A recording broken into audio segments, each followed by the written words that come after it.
¿Qué tal? Buenas noches. Y hay que reconocerle a Sergio Massa que consiguió instalar en cuestión de unos pocos días un tema que no estaba, la verdad, en la agenda política ni mediática, que es la reforma al Código Penal. Durante casi 2 años hubo una comisión presidida por el juez de la Corte, Raúl Zaffaroni, que se encargó de preparar a pedido del gobierno un anteproyecto de reforma al código que tratara de organizar lo que habían sido varias reformas sucesivas que había tenido el Código Penal. El 13 de febrero pasado le entregaron a la presidenta esta comisión que está integrada por representantes de varios partidos. Los partidos que estaban en ese momento, no estaba el de Sergio Massa todavía. Estaba Federico Pinedo del macrismo, estaba Gil Lavedra del radicalismo, Arlanián, un jurista peronista, estaba una socialista, María Elena Barbagelata. Bueno, todos ellos le entregaron a la presidenta este anteproyecto que, bueno, quedó ahí en manos del Ejecutivo, que lo analizará y luego enviará al Congreso para su aprobación. Pero de repente Massa consiguió un borrador de este proyecto y empezó a plantear diversas críticas, incluso la posibilidad de llamar a una consulta popular o juntar firmas para que finalmente no sea aprobado, porque dice que si lo aprueban de un día para el otro pueden llegar a salir 17.000 presos de las cárceles, lo planteó, así como a cualquiera se asustaría ante esa posibilidad, ¿no? Uno imagina los 17.000 presos en la calle de un día para el otro. Bueno, ¿será realmente así? De eso vamos a estar discutiendo en este programa, por eso invitamos a Jorge Donofrio, que es senador de la provincia de Buenos Aires y presidente del bloque de Frente Renovador, uno de los hombres de Massa que ha tratado en estos días este tema del Código Penal, y luego a Roberto Carles tendremos, que es abogado y fue el coordinador de la comisión que preparó el anteproyecto. Bueno, vamos a ver si conseguimos sacar algo en claro a propósito de este debate. Así que vamos a la pausa y ya con nuestro primer invitado.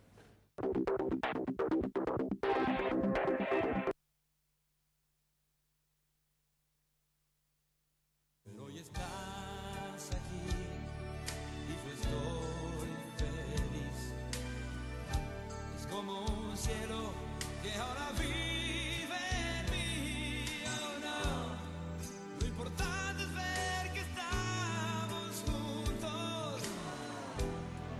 Lo que más necesito es tu amor, un amor de verdad que me hace llorar, llorar de emoción. Mi buen amor, que no sabe mentir, no sabe medir.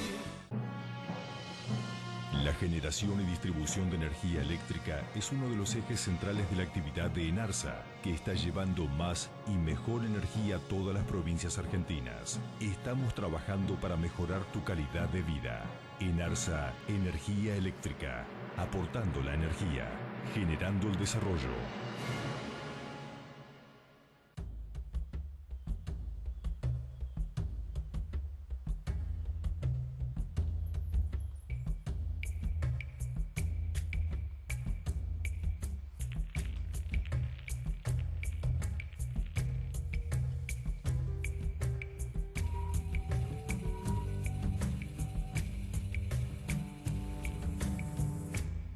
Argentina, es tu mundo. Date una vuelta.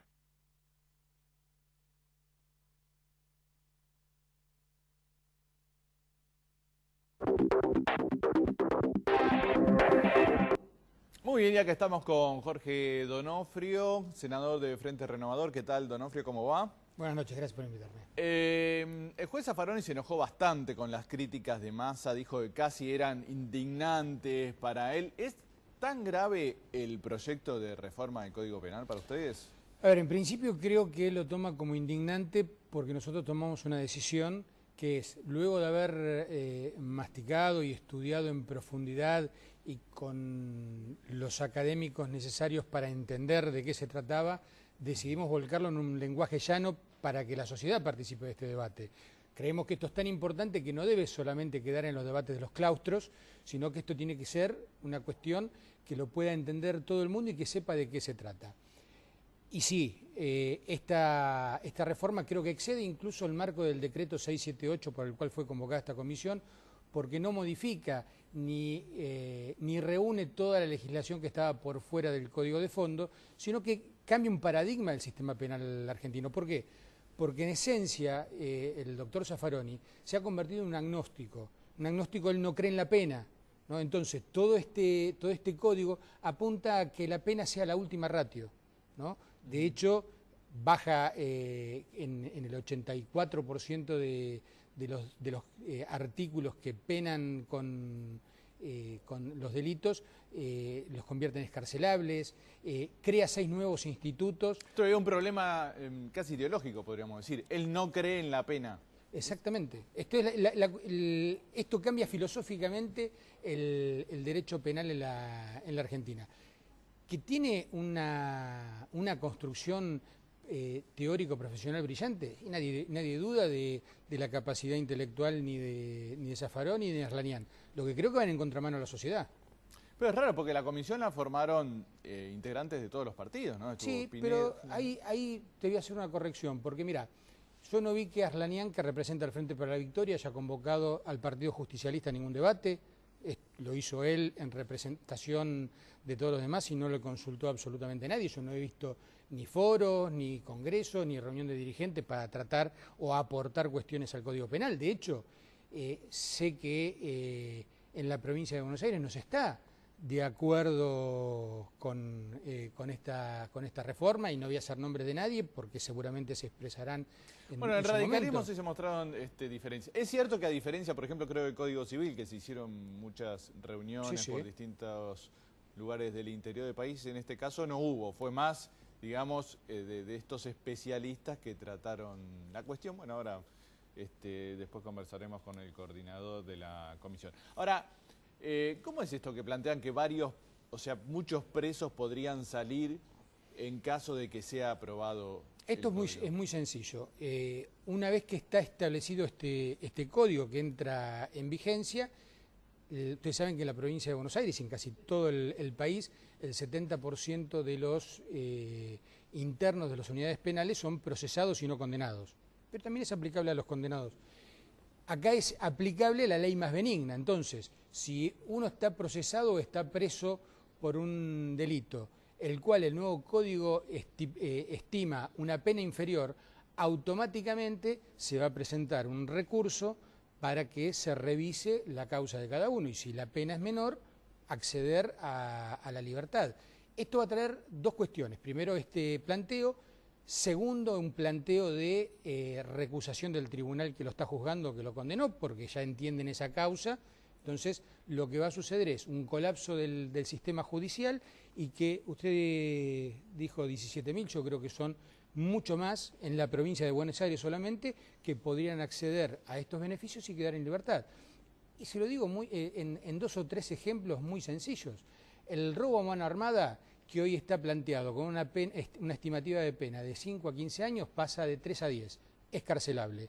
El narcotráfico, los delitos de narcotráfico, venta de estupefacientes, tenencia para fines de comercialización, que están penados con una pena mínima de 5 y de 7 años, pasa a un mínimo de 3, es carcelable. Entonces, es escarcelable si le dan el mínimo. Si le dan el mínimo, por eso, pero justamente estamos hablando de penas en expectativa, y estamos hablando de jueces en la Argentina que aplican continuamente el mínimo. De hecho, cuando este código dice el juez podrá escarcelar, algunos lo toman como deberá, es automático. Hoy un hurto en la provincia de Buenos Aires, que sí tiene un mínimo de 3 años, el fiscal lo que dice, en la comisaría nada más, identifíquelo y libérelo. Los integrantes de la comisión dicen que, bueno, a raíz de las sucesivas reformas al código en la Argentina, una de las más importantes fue lo que se conoce como una ley Bloomberg, muchos delitos se les subió la pena y quedaban, digamos, desproporcionados con otros, ¿no? Entonces por ahí era más grave el secuestro de una persona que el asesinato, ¿no? Quedaba así. Y que por eso ellos plantearon. O sea, ustedes dicen, bueno, están bajando penas, sí, pero están bajando penas para ponerla en proporción a las otras que existían. Coincido en que tiene que haber una reforma y una discusión del Código Penal de fondo, ninguna duda. Que hay cuestiones que están desproporcionadas, seguramente. Ahora, acá lo que se planteó es bajar todo, porque además, vuelvo a repetir, la presidenta habla de la discrecionalidad de los jueces, ¿no? Este código crea 6 institutos nuevos, ¿no? Y le da un destornillador al juez, hasta incluso para desarmar la mínima de la pena. Por ejemplo, el código habla de que si un delincuente en la comisión de su delito resulta gravemente herido, puede ser sustitutiva de la pena ya el solo hecho de haber tenido un suficiente castigo con la lesión que padeció. Ejemplo, voy a robar, me enfrento con la policía, soy herido gravemente y el juez puede decir, ya este muchacho tuvo demasiado castigo con la herida que recibió, dejémoslo en libertad. Eso lo dice el código, no lo digo yo ni es especulación. Así tal cual lo dice. Tal cual lo dice. Bueno, ustedes han planteado una consulta popular, recolección de firmas para anular el código. Hay quienes plantean que eso es inconstitucional. Bien, a ver, arrancaron planteando la inconstitucionalidad a través del artículo 39, de una consulta, de una iniciativa popular. Esto no es una iniciativa popular. Y lo voy a plantear en estos términos, en los términos de la política. Algunos cortan calles, hacen piquete, hacen scratch, marcha. Bueno, nosotros vamos a hacer una campaña de esclarecimiento hacia los 4 puntos cardinales de la Argentina y vamos a recolectar firmas para sustentar lo que nosotros estamos planteando. Eso es militar, eso es participación ciudadana, eso es participación popular, haremos debates, haremos campañas de esclarecimiento.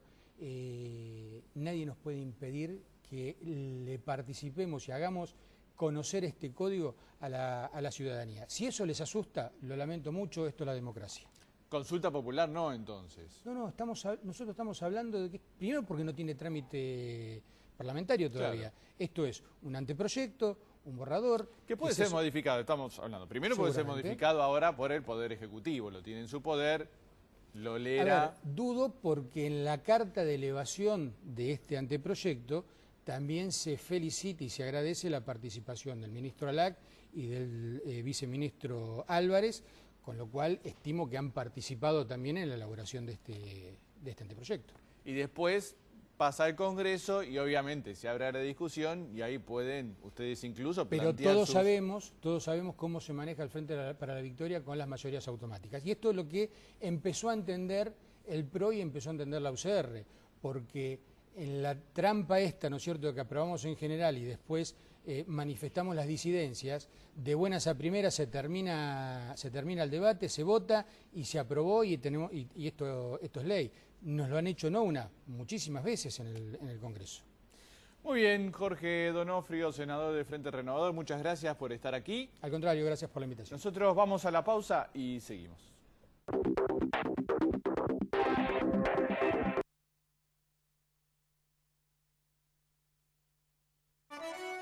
Ayer, hoy y siempre. Banco Credicop Cooperativo. La banca solidaria.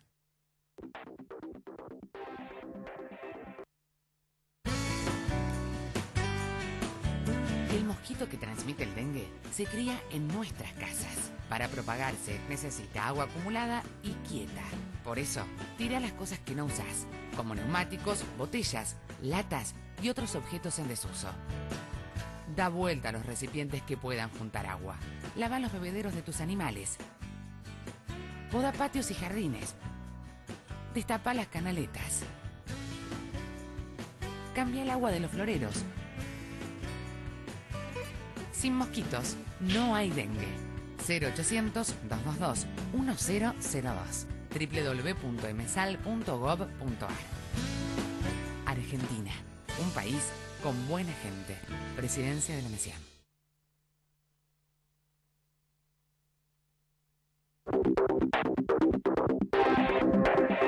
Muy bien, seguimos y como habitualmente les informo, por acá abajo en el Zócalo aparece nuestra dirección en Twitter, que es @cprimariostv, donde, ahí está, donde, pueden seguirnos y ver adelantos de los programas. Y a partir de mañana aparece allí la dirección en YouTube para ver este programa y los anteriores que usted quiera ver completos si es que no ha podido verlos hoy en su totalidad. Estamos con Roberto Carles, doctor en Derecho y que fue coordinador de esta comisión, ahora podríamos decir famosa comisión, que presidió Zaffaroni y que preparó el anteproyecto de Código Penal. No sé si llegó a escuchar algunos de los planteos del senador Donofrio. Entre otras cosas dijo que apenas aprueben este código va a haber como 17.000 presos o más que van a salir a la calle inmediatamente. ¿Eso es así? No, no es así. No sabemos la verdad de dónde sacan estos números, como tampoco sabemos de dónde sacan las supuestas penas que se reducen. Nosotros no sabemos si han leído verdaderamente el proyecto. A juzgar por lo que fueron las primeras declaraciones de Sergio Massa, parecería ser que no han leído el texto. Quizá les pareció demasiado extenso, son más de 600 páginas que a nosotros nos llevaron 2 años de trabajo, es difícil poder abordarlas en 15 minutos. Es probable, sí, que en algún caso puntual en el que se reduzca alguna pena, quien haya sido condenado con una escala mayor solicite la revisión. Pero esto no son 17.000 casos. No son miles de casos. Yo lo que creí entender, lo que dijo en el bloque anterior, es que hay muchos procesados detenidos en la provincia de Buenos Aires que todavía no tienen la condena firme. 70%. 70%. Entonces, como en muchos casos, por los delitos por los que están procesados, se le baja la pena hasta 3 años mínima, entonces pueden pedir su excarcelación. Él calcula que van a ser incluso más de 17.000, solo en la provincia de Buenos Aires. Sí, me parece un cálculo infundado. Para empezar hay que aclarar la confusión que han sembrado con el tema este. Bueno, no han recurrido a un eslogan más novedoso que el de la puerta giratoria, no han encontrado otra metáfora. Han sembrado mucha confusión con el tema de las excarcelaciones.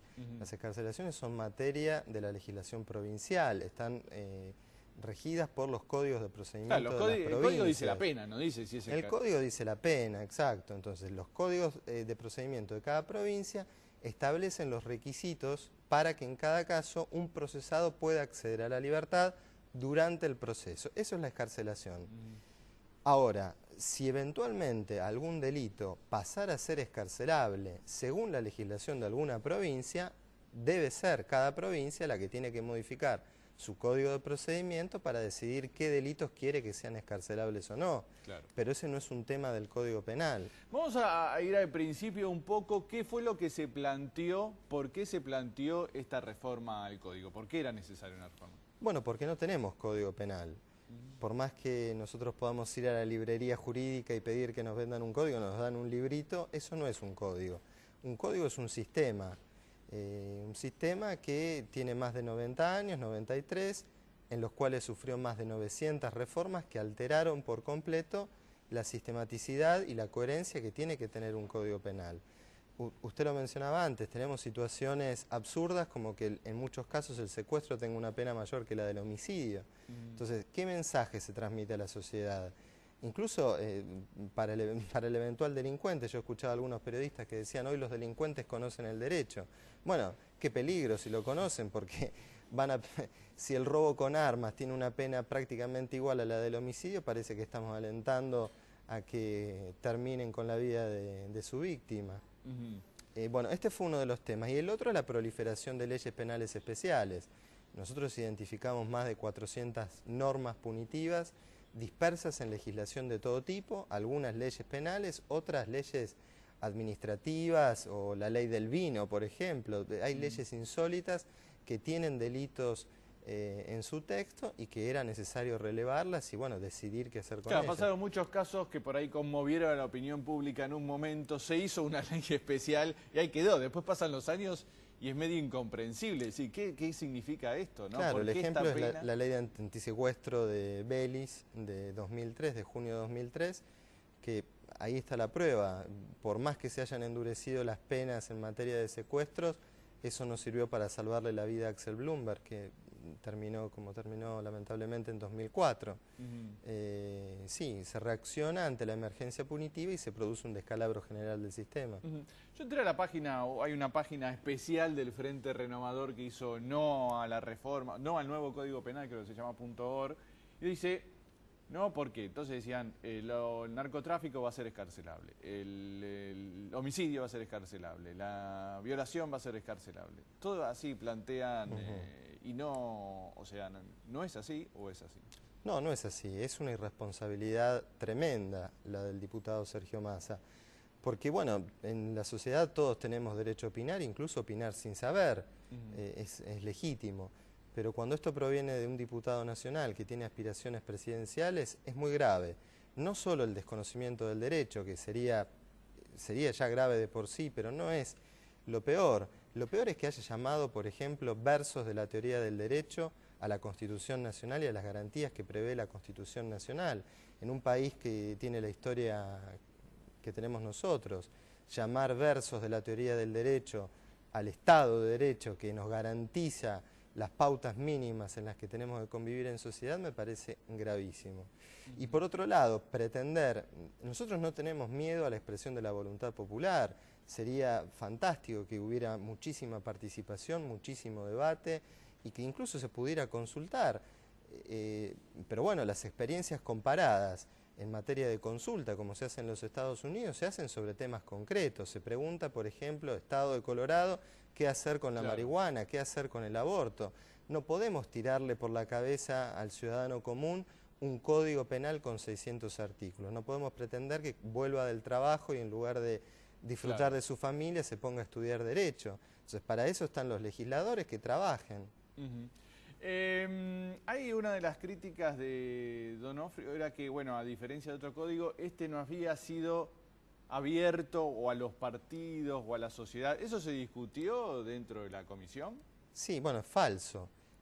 A ver, la comisión que elaboró este anteproyecto es la primera comisión plural y con representantes de diversos partidos políticos en la historia argentina, con una única excepción, la comisión de 1921 que elaboró el proyecto que luego se convirtió en nuestro Código Penal vigente en la presidencia de Irigoyen.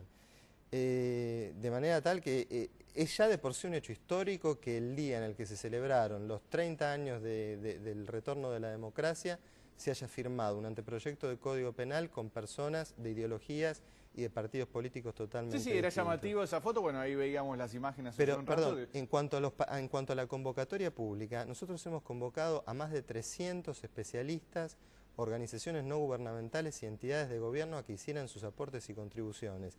Y durante más de un año estuvo habilitado el sitio web del Ministerio de Justicia para recibir propuestas. Todas las propuestas recibidas se analizaron y están incluidas en el informe que elevamos a la Presidenta, desde reduzcan penas hasta castración química. Todo está referido en ese documento. Ajá, así que recibieron ese tipo de propuestas. Claro, estaba, no sé, Donofrio decía que, bueno, una de las críticas era que no se había abierto, como fue el caso del Código Civil, que era público, bueno, se hacían reuniones en donde participaban diversas organizaciones. Decía que era esa imagen que ahora vemos, es llamativo ver a un macrista como Pinedo, a una socialista como Barbagelata, coincidiendo en el mismo cuerpo, digamos, de penal, ¿no? Porque uno pensaría que son de ideologías tan diferentes, no podrían coincidir, pero bueno, se llegó. Me imagino que habrán sido discusiones extensas, ¿no? En algunos casos. Sí, a la comisión todos han llegado con una idea distinta de lo que querían hacer. Cuando Zaffaroni dijo, este no es el código que yo hubiera hecho, seguramente. Claro. Tampoco es el código que hubiera hecho Pinedo, el código que hubiera hecho Barbagelata.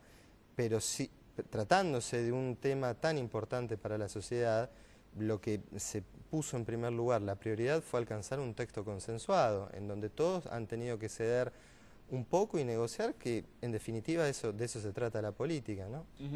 Está previsto ahora, me imagino que, bueno, el Congreso y el Poder Ejecutivo enviarán esto al Congreso, no sabemos cuánto, pero está previsto que vayan ahí también a exponer quienes participaron, los especialistas, no sé si en tu caso, o Zaffaroni. Sí, desde luego, no sabemos qué trámite va a decidir el Congreso. si decidirá hacerlo a través de una comisión bicameral como se ha hecho con el Código Civil, si pasará por las respectivas comisiones de ambas cámaras.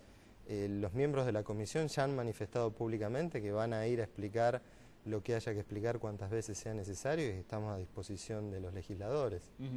Se ha generado, la verdad, una situación muy particular, ¿no? No sé si ustedes la esperaban a propósito de esto. Casi un tema de campaña se convirtió ahora la cuestión del Código Penal en un momento que sabemos hay un aprovechamiento, me parece, de parte del Frente Renovador, porque en todas las encuestas dice que la inseguridad es el tema más importante para la gente y bueno, no sé en qué punto, pero el Código Penal es un tema importante, ¿no? Sí, seguro, la inseguridad es legítimamente una preocupación o quizá una de las mayores preocupaciones de la sociedad. Pero bueno, hay que comunicar responsablemente, sobre todo de parte de los dirigentes, cuál es el alcance que tiene un código penal para prevenir el delito. El código penal lamentablemente llega tarde, llega cuando el muerto ya está, no tiene demasiada capacidad preventiva. Y lo cierto es que bueno, se han lanzado una serie de versiones falsas y de especulaciones. Por ejemplo, Sergio Massa ha dicho que los violadores van a salir beneficiados con nuestro proyecto, cuando en realidad les aumentamos la pena a los que abusan de menores de 13 años y mantenemos para el resto de los casos la misma pena del código vigente. No hay contradicción. Que ha insistido en que se eliminó la reincidencia. ¿Eso es así? No, la reincidencia no se elimina.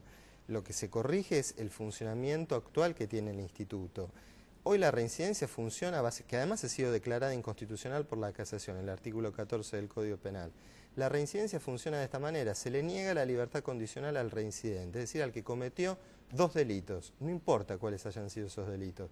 Hoy es así. Hoy funciona así, es decir, tiene más derechos un violador que una persona que libró 2 cheques sin fondo. Claro, así porque fue reincidente. Porque cometió 2 veces un delito. Entonces, lo que nosotros apuntamos a un sistema más racional, que si se tiene que conceder un beneficio, un derecho, se lo conceda, bueno, atendiendo a la gravedad del hecho cometido, atendiendo a la agresividad que revele el autor, pero no a la mera reiteración delictiva, sino parece que el derecho está para protegerse a sí mismo y no para proteger a los ciudadanos. Muy bien, bueno, la discusión del Código Penal, esperemos que haya quedado un poco más claro esta situación. Roberto Carles, muchas gracias por estar aquí. Nosotros nos despedimos, chau, hasta el viernes que viene.